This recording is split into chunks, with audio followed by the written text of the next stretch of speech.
Get a little sippy. Get a little sippy. Get a little sippy. My gin and juice. That'd be so funny if this entire time you're drinking sipping on some gin and juice. I in have that a mug of problem. yours. What do you want from me? Haven't you seen Lost Weekend? He turns out fine in that. I missed the ending, but I think everything turns out okay. 1, 2, 3, 4. These boys only want the best stuff. They want the cream of the crop. They don't want none of that Michael Bay shit. They want the shit that pops. Oscar bait, black and white. Maybe something French. If it's got more than one explosion, honey, put that shit on the bench.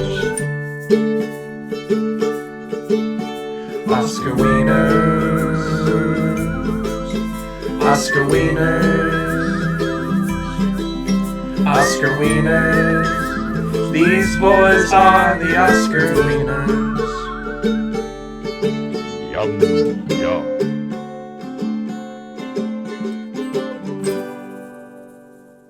Oscar wiener. Welcome to Oscar Wieners, Wow. the only show on the internet where Hollywood's biggest night thinks you should buy some bonds and stamps to support the war effort. Yeah. Okay. It's the least you could do, frankly. It's the least you could do. I All mean, seriously. Just get a couple bonds in you. Do you know what does a bond do? I don't. It's like an I know- investment. It's like an investment in the U.S. government. So you buy as long bonds as- in the U.S. military, and that money goes towards the war effort. Yeah, not now. Not like you can still Wait, buy really? bonds. I mean, like I dropped like then they a had to- thou on like 20 bonds today. it's still. I feel like.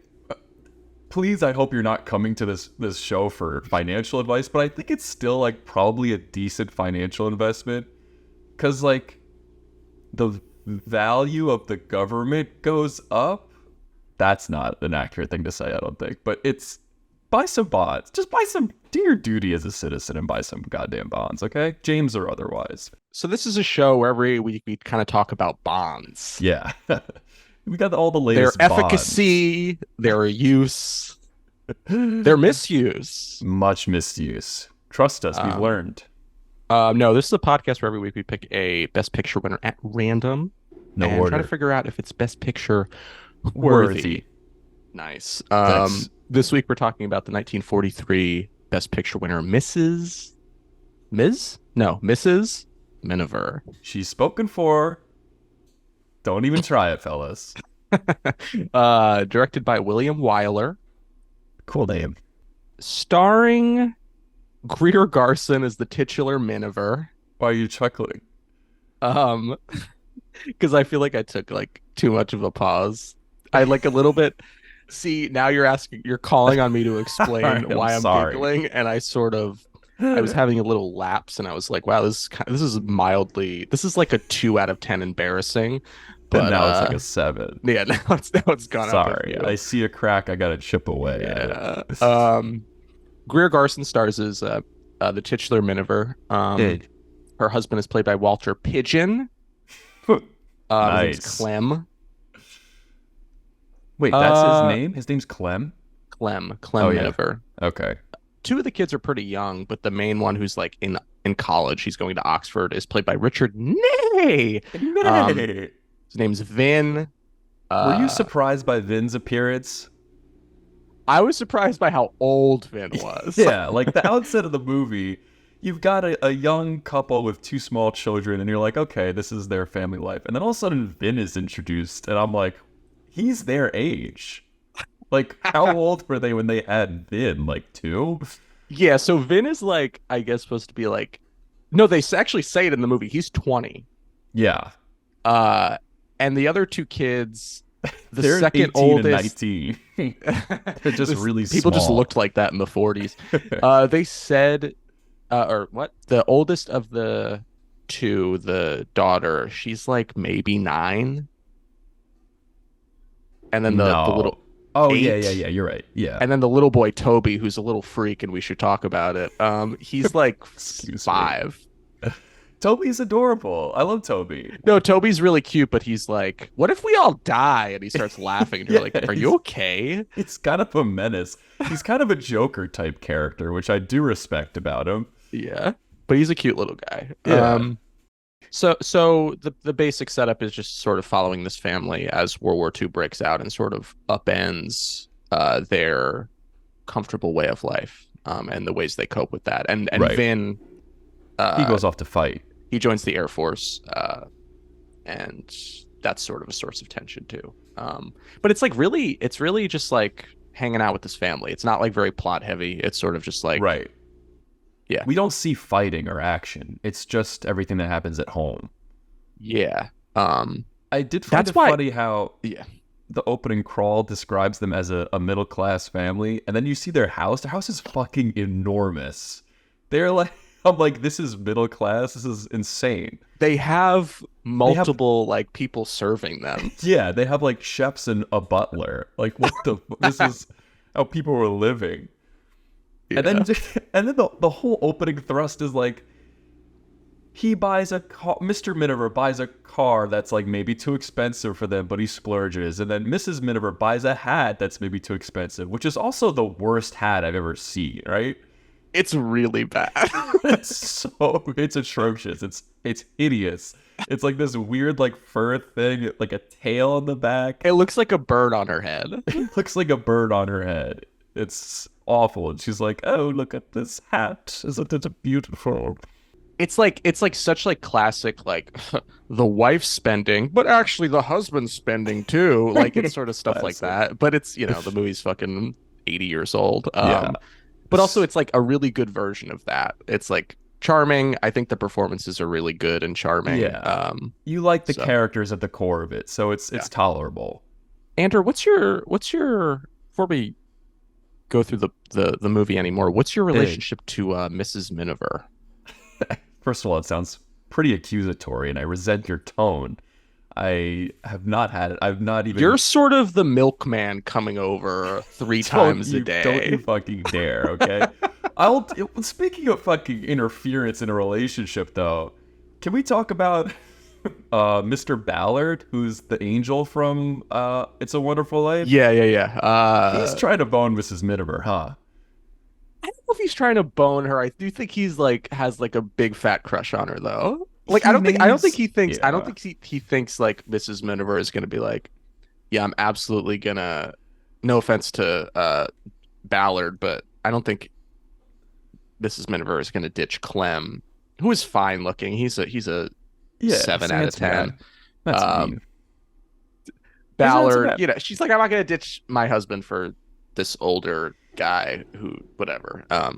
So I get the He's a feeling cute that man though. yeah, he's a cute old man. He names his rose after her. He's a nice guy. But then like once I think his attitude takes a bit of a shift once Clem Miniver goes in his boat to try and like help some of the soldiers at Dunkirk. I kind of feel like Mr. Ballard gets the idea like maybe her husband's not coming home and I'm going to start to schmooze a little more. I got that impression heavy. Like he was like, maybe now's the time. Maybe now she'll go for me if her husband's fingers crossed dead. You know what I mean? I did not get that vibe at all. I mean, there's only really the one scene where he kind of comes over. I see what you mean though. You're not. He's a Listen, bit I of a think he wants meddler. to kiss Mrs. Miniver. I just Oh don't. yeah. I don't think he thinks it's actually gonna happen. Other than that, Um, he's a good dude. he is a good dude. It was crazy to me. Like speaking on the Dunkirk thing. Oh no, don't even. No.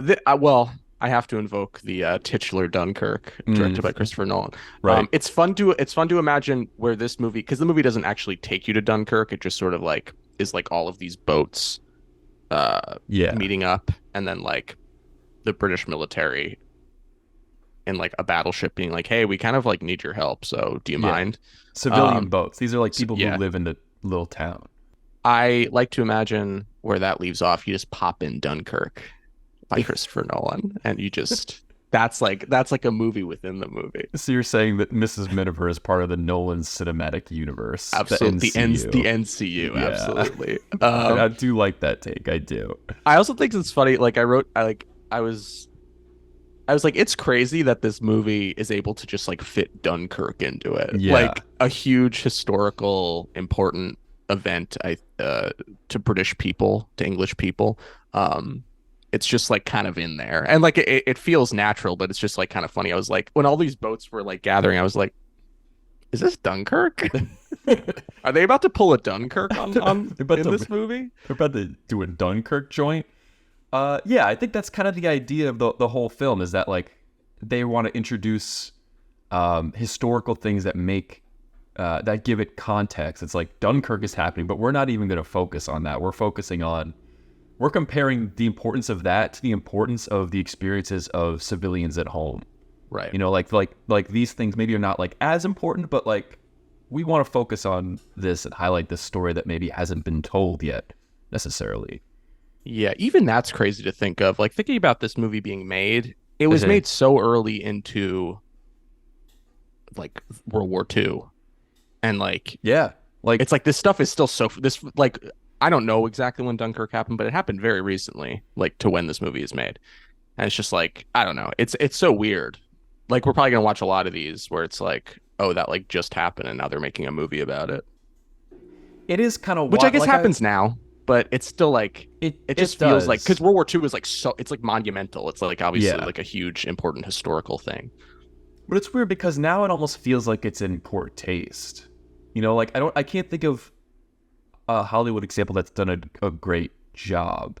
Oh, Like you're there were saying like like when they do it now, it's in poor taste. yeah. Well, Yeah, I feel I like that's agree. the public perception. Well, because like remember like after the Boston bombing, it was like a year later they had that Mark Wahlberg movie, and I don't think anybody went to see it. I think people are like, let's just hold off on that, you know? Yeah. Whereas this, I wonder if there are people who are like, it's in poor taste to make a movie about World War II, but every movie was about World War II. I guess it was just all anyone could talk about. Right. Yeah. I mean, deservedly so, I suppose. Yeah. That scene with the boats is pretty awesome. Where all the civilians gather in their boats. Yeah. It's one of like many scenes in this movie that I found very moving. Yeah, I feel just like think that'll the whole stick with you. Dunkirk thing I think is like profoundly moving. Just like normal Yeah, people just like going to like save their people. It's just like I can't yeah. deal Like with that. the captain of the very large boat who basically beckoned them all there is like, if anybody wants to, you know, this is going to be dangerous. If anybody wants to back away and go home, like now is the time to do so. And then it's just dead quiet. Like Yeah. nobody revs their engine, backs up. Everyone's just like, I guess we're doing this shit. Yeah. And that was like, oh shit. Like I don't know if I would have the fortitude to do that, but it's incredible that these people did. Yeah. I'd be like, "Oh, cool, we can leave. Oh, See this ya, is not hasta mandatory. mañana."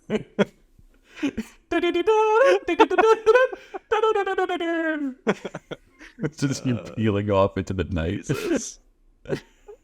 Yeah, it's crazy. Did you like this movie? I really like this movie. I thought Hell this yeah. movie was excellent. Yeah. I was like, it gets off to a bit of a slow start. It's like charming and slow, and I guess that's the idea. And I was like, all right, maybe this is gonna be a bit of a slog, but like, there are so many profound and impactful moments in this movie that I can't forget it. You know, Yeah, I like agree.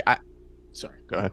the scene where they're all tucked away in the bunker, the bombings are going off, and they're just, you know, pretty joyfully reading Alice in Wonderland to each other while the explosions are happening around them and rattling the whole bunker. It's like, this is the mental strength that these people had is pretty amazing. Like there are comedic moments in dark times, and I feel like that's really what resonates with me a lot.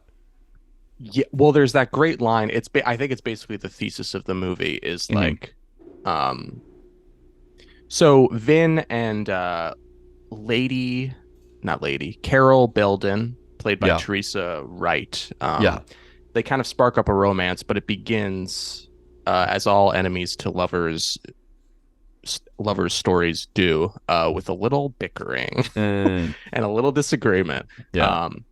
Because I love Vin.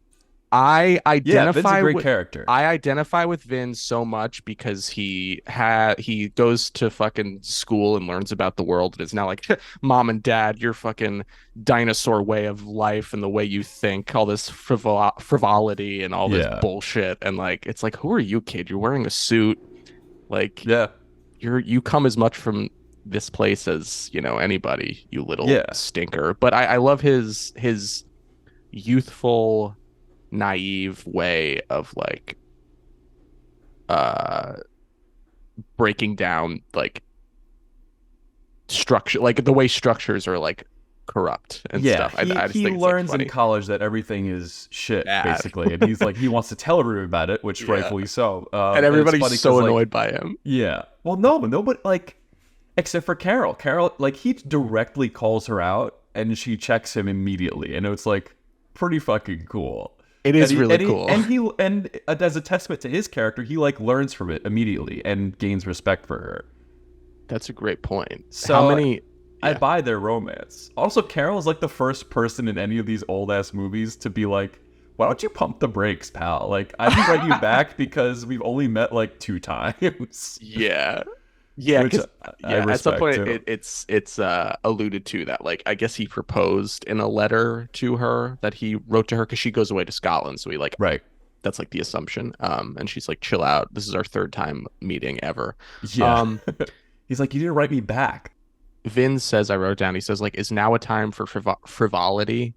And then Yeah. Carol responds, is now a time to lose one's sense of humor? I'm like, that is Great. fucking so good. Yeah. Like That's amazing. that is such a yeah, I feel like I hear a lot of discourse about, how joy exists behind or beside terrible stuff, but I don't really see expressions of it in stories as much as I would Yeah. like, unless I'm just not consuming the right stuff.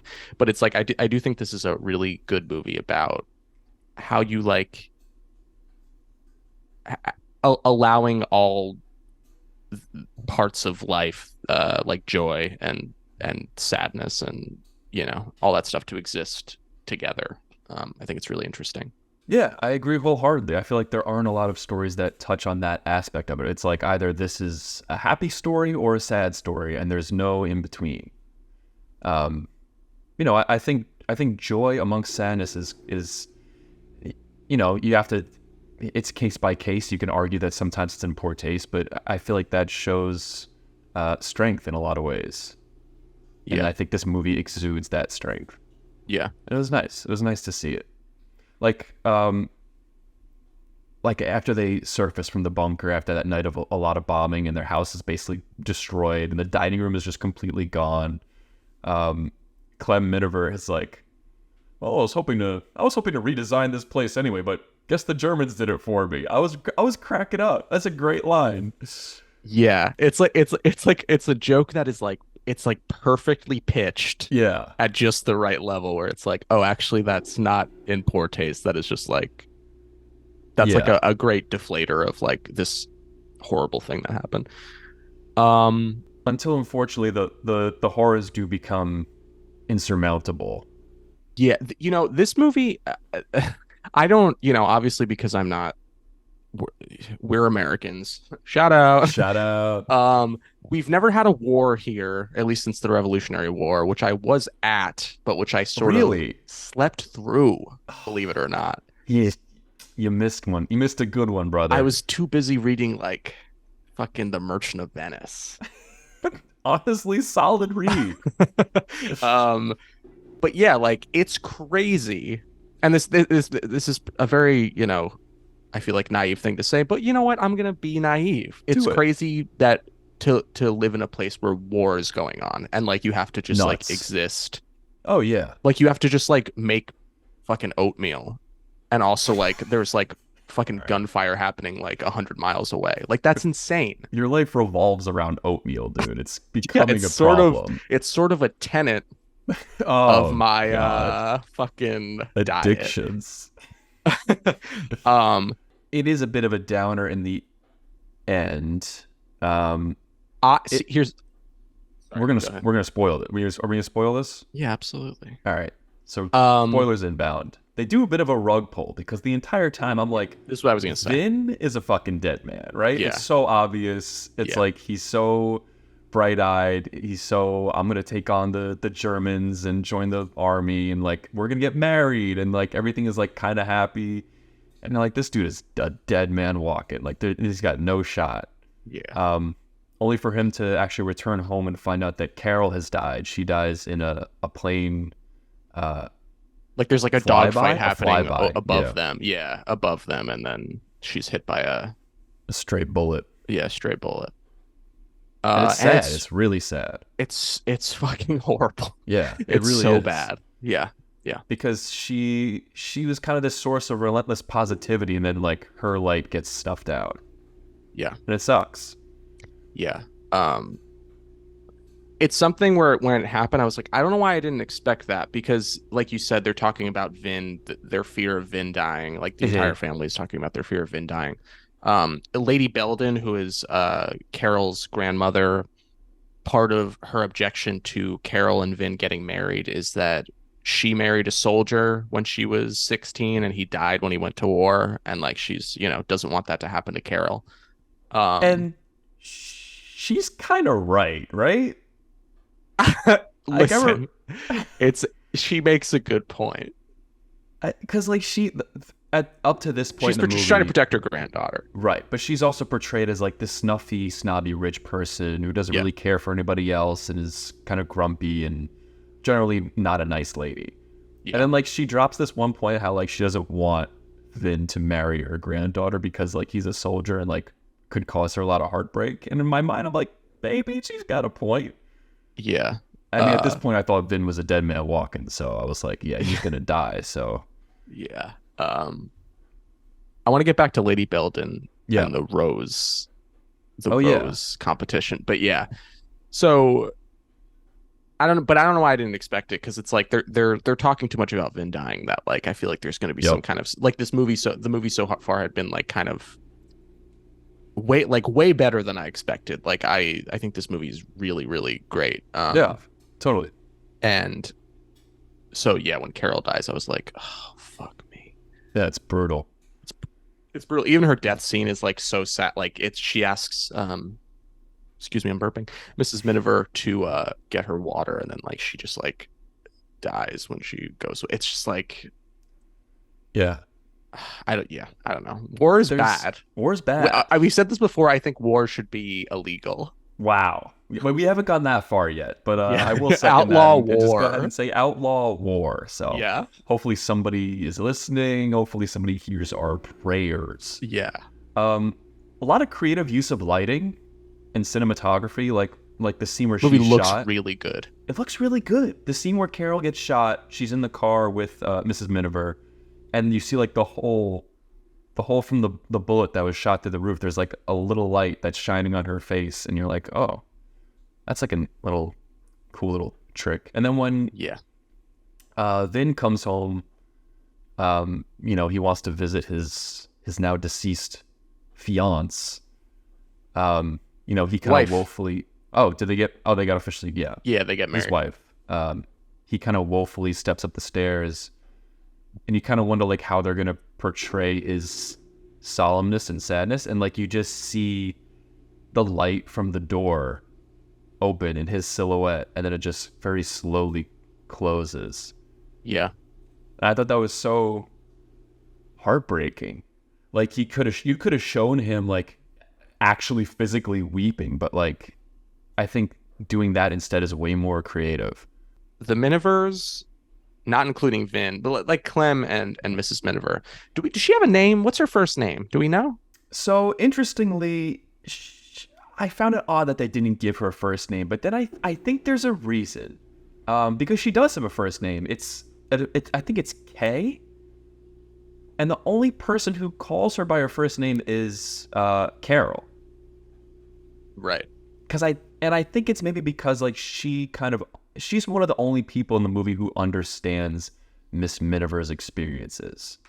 Because Carol is also kind of like this. I mean, she's married someone who's in the Air Force and involved so heavily in war.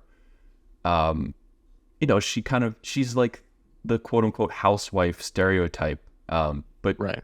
I think she sympathizes a lot with Mrs. Miniver because, she knows that there's so much more depth to them.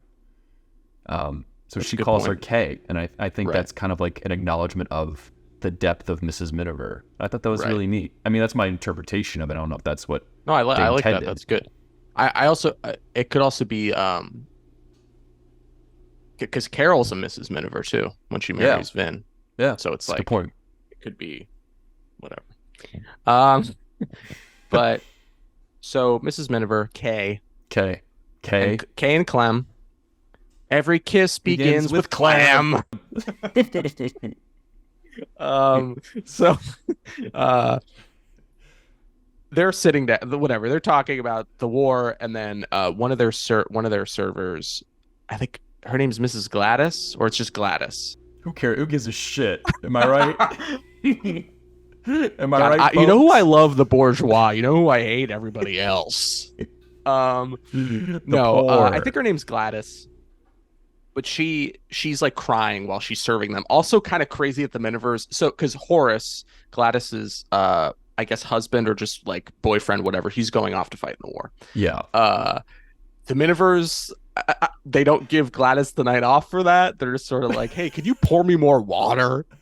I'm thirsty. I'm like, that's fucking cruel. Our son's at war too, and we got Yeah. jobs to do. What is there? No, he's an architect, right? Clem? Yeah. That's what Yes, I think so. Yeah. So, but she's like crying, and then I think it's interesting because I think the Minivers are treating her grief over Horace going to war as like a little bit like, you're so silly. Like, because war hasn't touched them yet. You're right. Yeah. Like they don't know what it's gonna be like. And even then they don't know that Vin's gonna join the Air Force. But then once they say Vin is like, he says to Horace because Horace comes over, Vin says to Horace like, oh, whatever, you're blah blah blah, I'm joining the RAF, the Royal Air Force. So and then that's when like the Clem and Kay are like, hold up. oh, like Yeah, fuck. wait a second, dude. You're not gonna. Yeah, It's gonna up and. I don't think we're gonna do that. Well, they had I mean, honestly, probably a smart move in hindsight to join the Air Force, right? Because, like, well, I guess if you're in the Air Force, you did see a lot of combat potentially. As opposed to being just like a foot soldier, because they had to have had a draft, right? I assume so. Like we had one here. Yeah.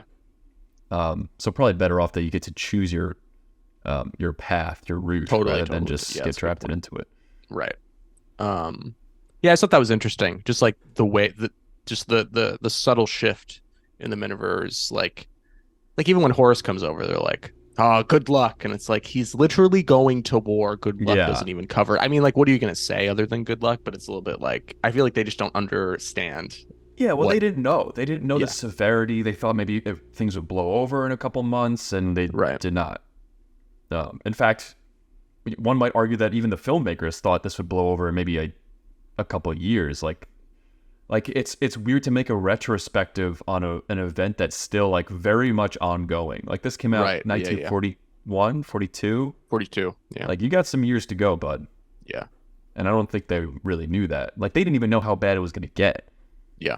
Do you want to talk about the Rose?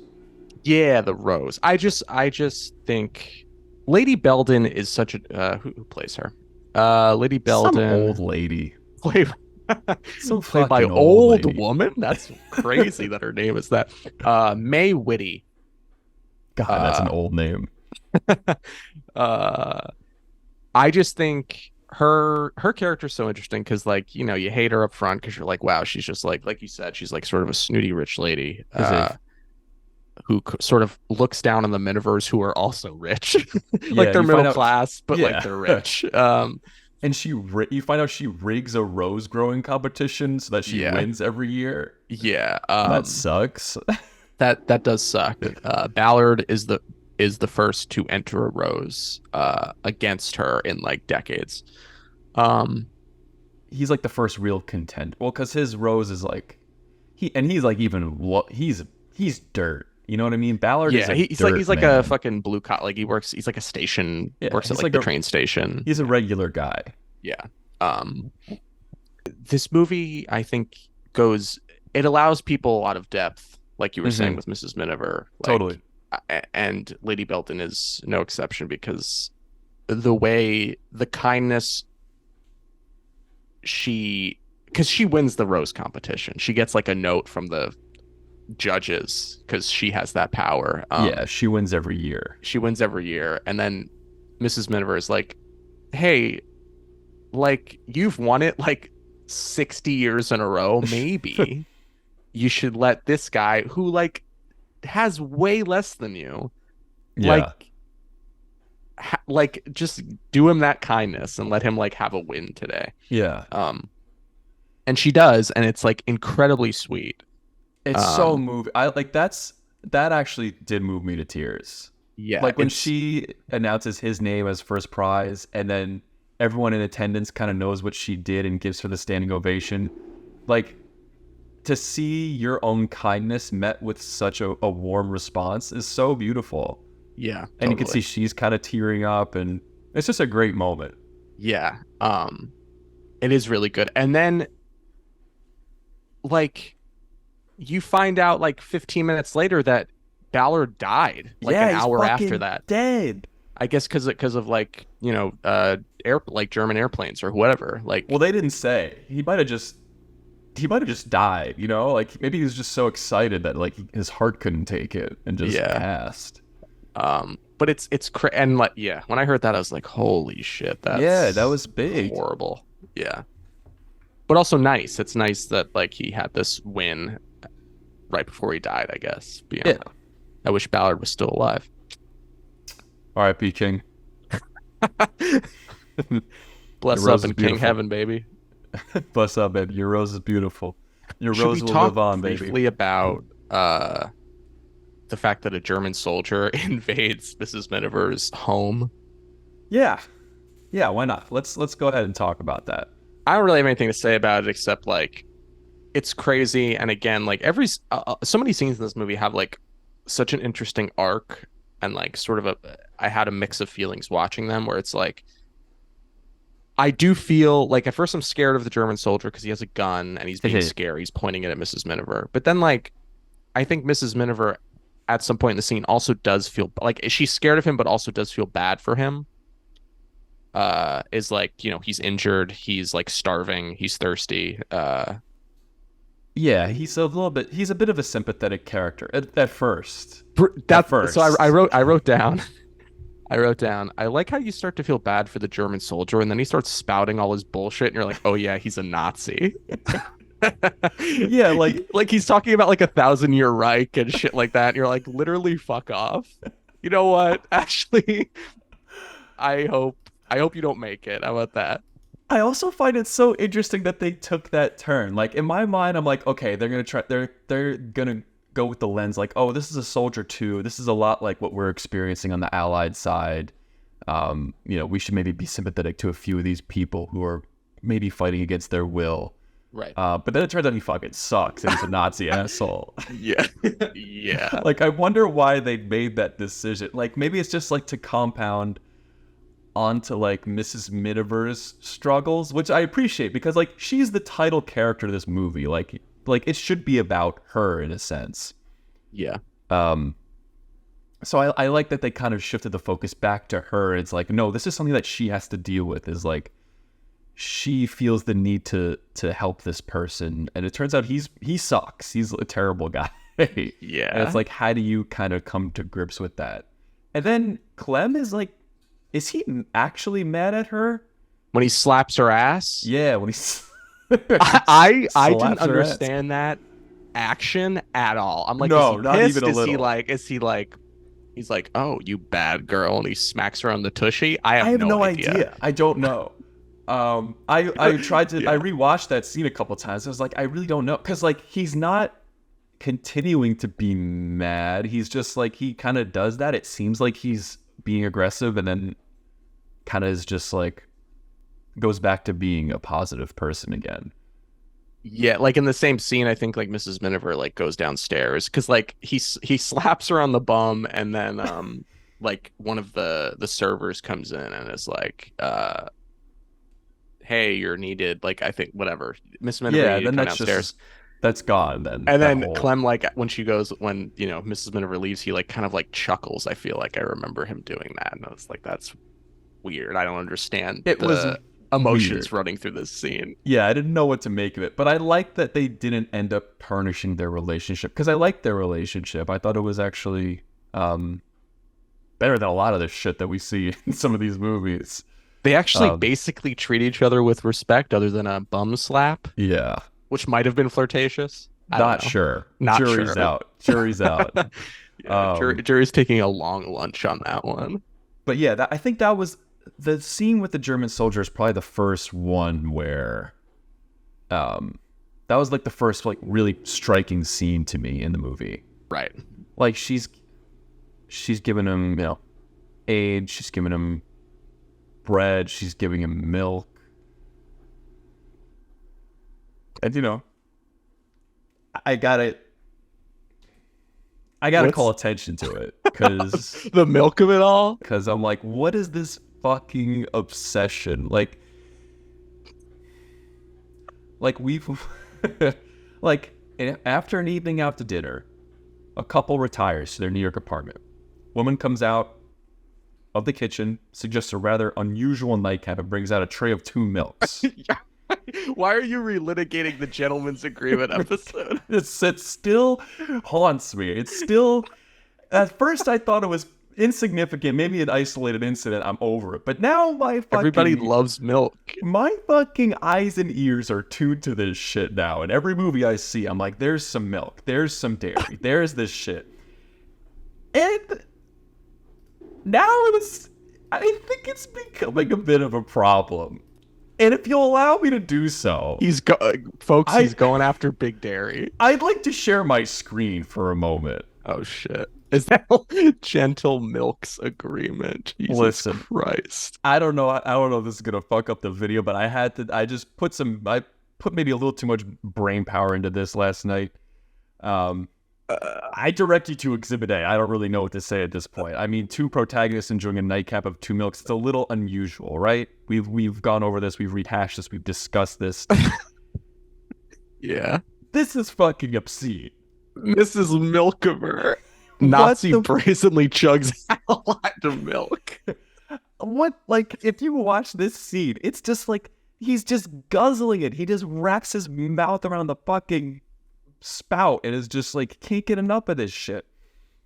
And you might say to me, Yeah. you're being a little off the rails here. And it's like, all right, maybe you have a point. Maybe this is, this is just a 1940s thing. This is an early century thing where they're like, you know what? They had milk deliveries. Milk was a common thing. We had it in glass jugs or whatever. Allow me to present Exhibit fucking C. No Country for Old Oh my God, Milk. you're right. Broke What's murderer up with steals this? milk from Target. Anti-sugar, he guzzles that shit. And it's in the glass fucking bottle. They're obsessed. And You're now not it's entered the wrong. modern day. And allow me to present you with Exhibit fucking D. What is this? The Shape of Milk. And it's in the same jar. The Shape of Water does it. All these modern day movies, they're incorporating milk into their plot. It's central to them. And I'm like, what is it about these movies that makes them feel like they have to incorporate milk to some degree? What the fuck is going on? I mean, seriously, what the fuck is going on? I tried to connect the dots for hours last night, and I don't know what to do. I'm beside myself. I don't know what to do about this. I don't know who to talk to about this. I think it's the Academy isn't just a cabal of old fuckers like we had hypothesized. And it's not just a cabal of old fuckers who just happen to like milk. No. The Academy is Big Dairy. Really? Yeah. And I hate to be the one to break it to y'all. They're pushing their milk agenda on us. I think they're pushing their fucking milk agenda, whether it's cheese in GG, milk mustaches in fucking on fucking. That didn't happen though. You photoshopped that. I didn't check the documents, check the records. It's in on the waterfront. Brando's got a milk stash, and I don't know what to do at this point. I don't know. I like we tried to hash out who is the Academy, why do they make these decisions. This is it. It's to push their milky agenda, and frankly, it's sickening. And I don't know what to do about it. I don't know what to call. I don't know what to tell. I think maybe we talk about Golden Globes from now on. I don't know. This is corrupt. It's all shit. This is oh, Jesus. This is from now on Globe Wieners. Globe wieners, honestly, Yeah. maybe for the best. Golden Wieners. Golden wieners is good for sure. Yeah, I don't know. I think the Academy is cows, milk. You think the Academy is cows? Well, I haven't go. Well, we'll see. I have some more research to do. I have some more numbers to crunch, but I think maybe the Academy is cows. You think cows are deciding the best films of the year? They could never. No offense, cows. Prove me otherwise. All they know how to say is moo. Movies. I don't mean to be Am I be right? human centric. Movies. Am I right? I rest my case. The defense rests, Your Honor. That was crazy. I'm gonna keep an eye out You from have now left on. me nowhere to go personally There's and nowhere I'd rather professionally. be, and there's nowhere I'd rather be. This is the stew. Live in it. This is how we live now. Wake up, cowpull. Wake up, cowpole. You fuckos. Jesus. Well, I appreciate your findings on the subject of Thanks. I haven't slept in milk weeks. in movie. Just saying. I think it's out there. The truth is out there. Should we? So you have that you don't have any reviews. That was your I poured all my energy into that. I think it was important. I think it needed to be said. Cool.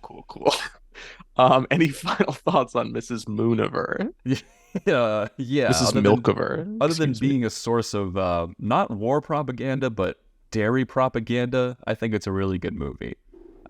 With characters that you can relate to, even though they're from a bygone era, and a lot of moments of humor and joy against the backdrop of war, which is pretty valiant. Yeah. Pretty entertaining. I think it's pretty good. Go watch it. You summed up my thoughts also. That's a great concise whatever summation of my feelings. Do you think this movie almost convinced me that propaganda is sometimes okay? Interesting. Do you feel like it was propaganda a little bit? I do. I think. Well, it's still like a movie. It's not just all propaganda, but I do think it is trying to be like the ending, especially when the priest, everybody Yeah. convenes at the church again, and it's to sort of have a to basically to mourn the deaths of Carol, Ballard, and this like little boy who was in the choir who died. I'm like, Jesus Christ. No. Uh, and the priest is like, this isn't just this war isn't just for the soldiers to fight. It's like your fight too. Like you have to do your part. Yeah. It's very explicit. Like he's literally delivering a sermon. Yeah, to like the audience. Yeah. And maybe it's a bit heavy-handed, but like all right, I think they've earned the right to deliver a concrete message, even though I feel like I already got the message. But yeah, here's the thing with that too, though, is like I was watching, I was like, do I agree with that? Like I don't like that. I didn't like my knee-jerk reaction is to be like, I don't like that. But I'm like, in England, like it is your war because like people are like literally blowing up your fucking towns, you know? Yeah, I mean it's very. I think I would have. It's not your fault, obviously. You're like, you know, a war is never the people, has nothing to do with the people. It's just fucking people in power who are like, actually, yeah, I don't like you, so we're gonna attack you. And it's like, oh, now we have to suffer because of your asses. So sorry, not to get too political. No, but you're right though, and the priest's emphasis was, you know, defend your country, support God, and it's like, oh, that's the message. It Right. seemed weird, and then it just pans up to the clouds, and it's like God is good, and I'm A like, great- where a did great this la- come from? A last shot that I think that last shot's really good. Then the The shot planes go itself is by. cool, yeah. But yeah, I did like it. it's the last scene. I was a little bit like, I like the character stuff in it. Like, Yeah, Vin is at first with the Minivers, his family, and then he looks over and sees Lady Belden sitting by herself because obviously Carol is gone. And then he at one point he crosses the aisle and like sits with her and like Yeah. holds like the whatever prayer book, Bible, whatever it is. Uh yeah, that was really sweet. it was really sweet. Also, it's like it's one of those things where it's like, oh, she lost a soldier when she lost her soldier husband, and Right. kind of here he is, and Right. like he lost his wife who was at home, and now here she is, even though she's old. I'm not saying they're gonna like kiss. I'm just saying like it's okay. like That was my follow-up. it feels like a very symbolic, like Yeah, these two people are like sort of grieving together because they Right. both lost the opposite that the other has. Like, I if mean that they makes might sense. kiss. They could kiss. Lady Belden can get it, frankly. And I don't Vin know. is a cutie, so Go with God. I don't know. go with With God. God. Um, Yeah, it was a little preachy in the end. a little preachy. I don't know. Let's move. Toby's a little freak. That's all I have to say. Let's move Oh on. yeah, Toby. Shout out to Toby. Shout out to Toby. Is he alive, you think? Probably. He could be. He would be probably in his That's- 80s. That's But he- so funny to like. I can't wait to Google a picture of Toby and see him just old. Like that's instant gratification. It's like if you have a kid, you think about him as like, oh, I wonder what he's gonna look like when he's older. It's like, bam, you got it. It's Google Yeah. Images. Yeah. Would you like to hear the other fucking Best Picture winners or Best Picture nominees? Yeah. So Mrs. Miniver wins a Metro Goldwyn Mayer picture. Wow. Other nominees include The Invaders, which I can't find on Aliens? Letterboxd. So It's we're about gonna aliens. I'm assuming it's about absolute aliens. I mean, from make it up outer for us. space. Give me a synopsis. Actually, it's the 49th parallel. That's what it was released in the US as. Oh, why was it a different name? I don't know. It's actually a Powell and Pressburger joint, who are Who? a famous filmmaking duo. Okay. Um, Pressburger. Is that like Yeah. Smashburger? Powell and Pressburger. Yeah, he actually came up with the Pressburger. You sort of press it in like you get it pressed at the laundromat and at the dry cleaners, and it comes out really wet and steamy. Yeah, Then you put a slice of cheese on it. Then some guy came along and said, "How about Smashburger instead?" And basically just cucked him out of all of his money. All right. So next up we have King's Row, directed by Sam Wood. And it's about 5 young adults in a small American town who face the revelations of secrets that threaten to ruin their hopes and dreams. Talk about fucking vague. Imagine making a non-World War II movie, Imagine being named Sam Wood. and you bet your ass Sam would too. Nice. Yeah, really vague. Next up, we have a very famous sort of calamity. I think. I think the movie was sort of Bad? like misedited, like it was taken away. So it's an Orson Welles movie. It's called The Magnificent Ambersons. It's his follow-up to Citizen Kane, his heavily anticipated follow-up, and I just think the production history of that movie is very complicated and turmoiled. But it's about the spoiled young heir to a decaying family fortune that comes between his widowed mother and the man she has always loved. Nah. Sorry, Orson. I'd watch And it. Citizen Kane sucks ass too. How about that? That's cool. Boom. Boom. We're gonna get You're in the fucking- pocket of big milk, baby. Nah, I've never seen Citizen Kane. It's good. Okay. Um, next up, we have The Pied Piper. No, pass. Directed by Irving Pitchell. There's a lot of movies this fucking year. It's crazy. We have like Pitchell? we have like 6 more movies to get now, like 4. but All it's right, crazy. let's fucking. Englishman Mr. Howard is on a fishing holiday in eastern France when the Germans invade in 1940. There you go. Setting off to try and get back home, he is persuaded to take along the two Kavanaugh children, Brett Brett? and Chuck. I don't know. And as his journey progresses, his family keeps growing in size. Once in German-occupied northern France, a new problem Wow. arises: the risk of being heard speaking English. His family grows in size as he progresses. I guess he just sort of like accrues more, I guess like refugees of the war in Okay, Europe. so he's not like like having kids No, left it and does- right. Okay. No. Um, I got all these babies to take with me.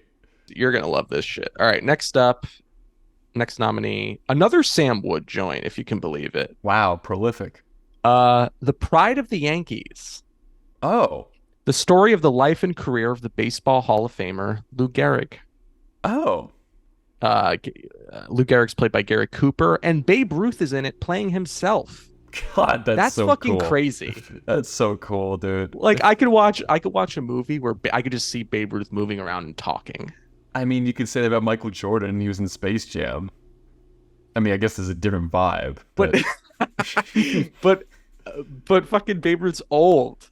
All right, well, one day Michael Jordan's going to be to like 80, 100 years dead, you know? And people will be like, wow, Space Jam. Like, imagine like being a famous athlete and doing this movie. You always take everything good away from me, if I could say that. I'm here to take the wind out of your sail. You're leaving me stranded in the middle of the Pacific without a paddle. It's my job. That's why they pay me the big bucks. Look, I'm just saying, it's like Michael Jordan in Space Jam. Is that so hard to say? What's it about? They play baseball? I assume it's about him getting ALS and like stuff like that. Like also his upbringing. I don't really know. The description is just like it's about Lou Gehrig's life. Was he dead at the time? A great question. Because like, why didn't they get Lou Gehrig to play Lou Gehrig? The movie came out in Space Jam 42. He had Charles Yeah, Barkley. he died. He died the year before. So yeah, it's Okay. so they couldn't get him to play himself because he was dead. You insensitive schmo. Damn. I mean, they had Paul Walker in Fast and Furious. I feel like they could have done something. Jesus Christ. I'm just saying, they did that in movies, so that's not me. I didn't do that. I'm just telling you what happened. All They right. could have had Next like a up, cardboard cutout of him or something. I don't know what technology they had. you're They gonna could've get this spliced show it, man. canceled. Do you know that? This is gonna get this show canceled? Yeah. No, it's from you saying fucking King You're George asking- can suck your ass or something. That's what's gonna get us canceled. I So say the- stupid shit on this show all the time. So That's why that we're kind here. of comes with the territory. If when you put a mic in somebody's hand, they're bound to say something that's like, do you even know what you're talking about? The answer is no. No, and that's I a never know beautiful what I'm thing. talking about. No, not a lick. Uh, the only things I know in this life are Oats. God, liberty, and men named Orson. The trifecta. Next up, we have Random Harvest, a Mervyn LeRoy joint. It sounds like a store-bought oats brand. This is a Random Harvest. I don't know. We got them from fucking. We got a handful of oats from here. We got a handful of oats from there. I don't fucking know. It's kind of a Fuck it up. cherry picked batch. It's $1 off. It's on sale today. Okay, so just fucking It's buy fucking it. 78 cents. Some of the oats are dirty. Yeah, it's Random It's Harvest. What do you expect? It's our tagline. Random harvest. Some of the oats are dirty. God. Oh, jeez. All right. An amnesic World War I vet falls in love with a music hall course. star, only Wait, to World War suffer, One. only to suffer an accident which restores his original memories but erases his post-war life. That's crazy. That's a crazy. So he fucking loses stupid. his like present day memories. Then he loses his. Then he gets back his past memory. Oh, that's insane. That's so dumb. That would never happen. I don't think that's possible. I mean, but- they crafted this weird. I mean, I guess that's what movies are for, is to craft weird hypotheticals. Otherwise, we wouldn't have had Brad Pitt in space. You love to go on about fucking Ad Astra. You love talking about it. It wasn't that good. I really liked it. It Oh was God, just I love that movie. it's all right. Um, It's just Brad Pitt in space. Next up, he like hurls his dad into Saturn. What more Yeah, do you want from movies? that part's pretty fucking cool. I'm not gonna lie. That part's pretty awesome. He just Um, chucks his dad. yeah. He's gone. Um, Next up, we have Talk of the Town, directed by Okay. George Stevens. Um, when the Holmes woolen mill burns down, political activist Leopold Dilg is Bad name. is jailed for arson and accidental murder. Escaping, Leopold hides out in the home of his childhood sweetheart, Nora Shelley, Oh, which he has just rented to unsuspecting law professor Michael Lightcap. Sounds good. Sounds weird. fucking Dilg. We got this Dilg guy. He's on the run. We got to catch him. Absolute dilg pickle. This is a dilg pickle that he found himself in. Oh, that's for sure. Um, Next up, we have two more. Jesus. Okay. I know. Next up, we have Wake Island, more like Woke Island. Nice. What's it about? Directed by John Farrow. Uh, it's directed by John Favreau. Good for it. Wow, he's really been kicking it around a long time, huh? Before Swingers, he was directing Wake Island. Um, In late 1941, with no hope of relief or resupply, a small band of United States Marines tries to keep the Japanese Navy from capturing their island base. Sounds mid. John, what are we doing here? Last one. Next, we have fucking Yankee Doodle Dandy. Wow, big Yankee theme. Um, Directed by Michael Curtis, who we talked about when we discussed Casablanca. A film of the life of the renowned musical composer, playwright, actor, dancer, and singer George M. Cohen.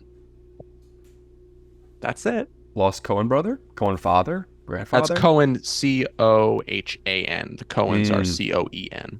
My bad. So no. Damn. So those are the other nominees. I've seen all of them, right? I've seen all of them. Wake Island is my favorite movie ever made. Random Really? Harvest is an easy second. I mean, it's no Captain Blood, but it'll do. Yeah. It's no three coins in the fountain, but Oh, I still can't even fathom that. It's insane. To name a movie that. So that is our episode. I mean, I don't know what to think about the Academy anymore, but I'm glad they chose this. You're sort of a whistleblower. I've sort of opened my third eye, I think, and now I see. Now nothing gets past me at this point. Every instance of Now milk everything in is movies, milk. Everything is milk. It's all ties back to it, and I'm gonna be insufferable on this show now if I wasn't great. already. Yeah, now you're gonna have your magnifying glass out for milk. Oh yeah, I'm gonna have my curds and whey. You bet. Next week we're gonna talk about a book you just finished. Oh, One Flew Over the Cuckoo's Nest, chicka chicka boom boom. starring fucking Jack Nicholson. God, I'm excited. I thought it was so charming the way you described Jack Nicholson on the Departed episode. You said, I think he's the greatest actor I've ever seen of all time. Yeah, and I after that episode, I thought about it for a minute. I did think about it, and I was like, is that a take I want to support? And yeah, he's almost definitely the best. No, not almost. He's definitely the best actor I've ever seen act. He's nuts. He's so entertaining. He's certainly nuts. Have you ever seen One Flew Over the Cuckoo's Nest? No, I think we watched maybe like part of it in school because we did read One Flew Over the Cuckoo's Nest. I just reread it, so excited to see this thing on screen. Cool. I'm excited for you to dish on the adaptation work there. We'll see. We'll see if it holds up. See if it stacks up. Yeah, I'm pretty sure Jack Nicholson gives a really normal mannered performance in it. I'm sure. I mean, it's definitely a normal, well-mannered character, so sure he's gonna be normal. Yeah. All right. We'll see you next week. Buy bonds. Buy Wiener bonds. Buy Wiener bonds for this show. Sure. Yeah. Invest. Get that slip of paper. roll it into a kind of joint. Not to, Nice. I don't support weed on this show because it's No. a crime. But Crime. dip that weed joint, that bond joint into mustard. Give it a little sniff. Make sure the texture is correct. Eat a spoonful of relish. Stuff that paper in your mouth, Delicious. and then you've supported the war effort. So congratulations. Thank you for supporting the war. All right. See you next week. Whiners. 1, 2, 3, 4. These boys only want the best stuff. They want the cream of the crop. They don't want none of that Michael Bay shit. They want the shit that bops. Oscar bait, black and white, maybe something French. If it's got more than one explosion, honey, put that shit on the bench. Oscar wieners, Oscar wieners, Oscar wieners. These boys are the Oscar wieners.